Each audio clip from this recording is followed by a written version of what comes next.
fortunate along the way in getting good advice from partially the FBI, from consultants. So we got as much advice as we could before we actually began working on the product. The challenges are sometimes it's asking the right questions. I was a consumer products marketer, and so a lot of it is transferable, but there's still things that you don't anticipate. We had a lot of production issues initially, so we tried to find better and better production people. We ended up hiring the VP of the limited production to handle it for us in the end. So I think those are some of the challenges and issues. Karen? Real quick question. I like to know who I'm talking to. I don't know if you did this beforehand because I was a little late. How many of you are fashion designers? Okay, and then stylists, models. Who are the rest of you? What are we here for? Bloggers. Yay, love the bloggers. You gonna write about us tonight? Okay, thank you. So stylists, designers, bloggers. Anyone else? Hopeful potential interns. Online consignment. Okay. Oh, so Website. store. Yeah. Okay, great. So you're a retailer. Fashion marketplace. All right. Cool. I also have a dress shop with this site. Great. So the store. You're a retailer. Okay. And then I'm an economist. economist. It's our CFO from SF Pharma, so Yeah. Okay. Cool. Fashion design student. And then students. Okay. Cool. So we got the kind of breadth of the industry, cross section. Okay. Cool. So I speak from the sales end and the wholesale end. So dealing with the retail buyers, which you can go two ways in a brand. You can be your own retailer. You can go wholesale, and obviously you can do both. I think like when you first get up and going, it's easier, I think, to be your own retailer, to have your special clients, to sell through your website.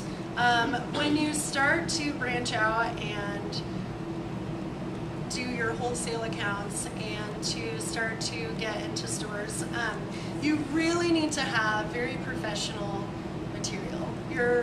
Whether you do a $5,000 photo shoot spread with agency models and photographers, or whether you put your clothing on a mannequin and do it in the yard, it just needs to look, your photography needs to sell the product. If your model doesn't look the part, you either need to cut her face off from lips down, or don't use the model, because if your model doesn't sell it, people are going to look at the model and they're going to discount your clothing or your jewelry. Lots of times I think that's like a big mistake, is they're not showing their brand in the best light. So if you can, sometimes you can have a great friend who's super cute and really does your clothing or your jewelry really well, and start there. Then you can work your way into agency models, or just put it on a mannequin, and do it in front of like a graffiti scape outside, just make it look cool. But that is the #1 barrier to entry when I'm working to buyers is, it doesn't look like us, I don't think so, it's too young, it's too old, it's too edgy, it's too safe. So it's the photography, and it's a very personal thing. And when I'm contacted by brands, it's so personal. If I don't like the model, if I don't like the photography, I'm not going to look at the clothes. So photography is so huge. I think that's the #1 place to start. Milan, what are the steps to create a brand, and what are the challenges? I think I'll just touch on something I said earlier, which is really understanding who you're trying to reach and making sure that your product reflects what they're going to be interested in, and is of a level of quality that they'll have an affinity for it. I think, and then everything, and this is consistent to what she was just talking about, everything you do needs to invoke that whatever feeling, whatever level of appeal or kind of appeal you're trying to exude. You want to have a consistent look, something that you don't want pictures that are not consistent with the feeling that you want people to have when they look at your product. Right. Right. Software marketing, and so that's a business-to-business environment, which is very different from what I'm doing now. In B2B, marketing comes down to almost going down a checklist, because you know who your consumer is, and you know what they are going to do with your product if they buy it, and you just need to demonstrate, will the software do this, will it do this, will it do this, and then I need to say, and it does it better than, you know, if I'm offering CRM software, I'll say it's this much faster than Salesforce.com, or it's this much faster than Microsoft CRM, it handles this many more, this size of a database. It's a very calculated kind of marketing proposition and marketing message. That's not the case in fashion. In fashion, people don't sit there and say, well, this bag holds 14% more cubic inches than that bag over there, so therefore I want it. It's a much more visceral sale and marketing proposition, because they'll either look at the bag and love it, or they won't. Jill and I mentioned the Emmy's gifting suite that we were where we were last fall. We had a particular bag that we were giving celebrities, and they really liked it, but we had a prototype of a bag that we hadn't yet released that we knew was going to be very popular, and they all loved that one. It was like, this is a really nice bag. What is that? And they all wanted that bag. That was the only one that existed in the world. We couldn't give it away. But we could tell it was going to be a winner, because everybody had that reaction to it. And it's not a rational decision the way B2B marketing is. So did you replicate that bag? Oh yeah. Okay, good. Might be a big mistake if not. Yeah. We did give it away that day. But that's the one that was highlighted in the W spread. Okay. That I mentioned. Okay. Question? I did have a question. People it's photography too. Yeah, photography for a luxury brand is really key. We used Lance Sandler, who shot Vogue, Gucci, to try to. And the big question is Michelle, to make sure that it's exactly in line with, you know, the brands that we're competing with. And celebrity is key too for a luxury brand. And somebody like, you know, Eva Longoria, for, you know, for her to carry it, it carries a lot of weight. So I think that, you know, if you're going down that route, it's very helpful. You know, I think if you had, say, a brand that was lower price point, it's not as important. And you can probably speak, I'm sure, you've seen a lot more brands. Right.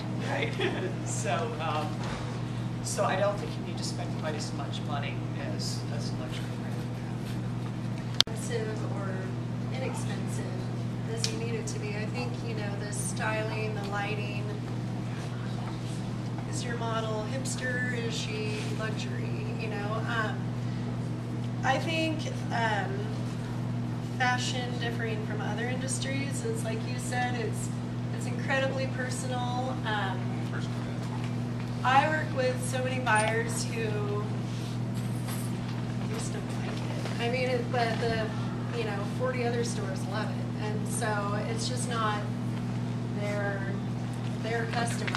You know, my girl doesn't dress that sexy. My girl's more conservative. My girl, and then you go to the next store and they're like, oh, that's too safe for my girl. My girl is, you know, she's only trendy. She's only the top brands, you know, and it's knowing your customer, but it's just, yeah, it's the look, and it's just connecting personally, you know. Can they get behind that brand? Do they love the vegan, earth friendliness, or do they only care about price point? If they only care about price point, then they're shopping at Forever 21 and there's nothing to do about it. And that's not your market. But if they care about those, you know, is it ethically made? Is it eco-friendly fabrications? Is it, do you donate to a cause with every sale? If they care, is it made in America or made in Italy, or, you know, if they care about that, then you're going after the right market. And if they're only shopping for price, then they're gonna, you know, don't. In terms of naming it? Yeah, because I mean that you chose yourself as your brand. Good question.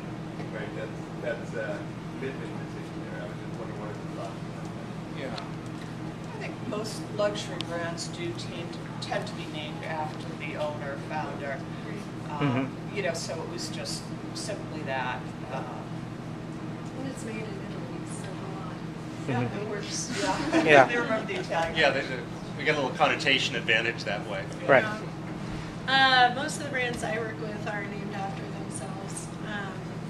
Reveal is a eco-friendly handbag line that I have, and that's what does it reveal about you type thing. Right. And then Cameo, I guess but everyone else is named after themselves. And then Right. I branded my showroom Altitude Showroom. It's a little personal because I'm 6 feet tall, so Okay. that's I didn't always know been that. personal to me. And then I always felt like taking it to the next level. Okay. What's next? How do we take it a step beyond? So that's how I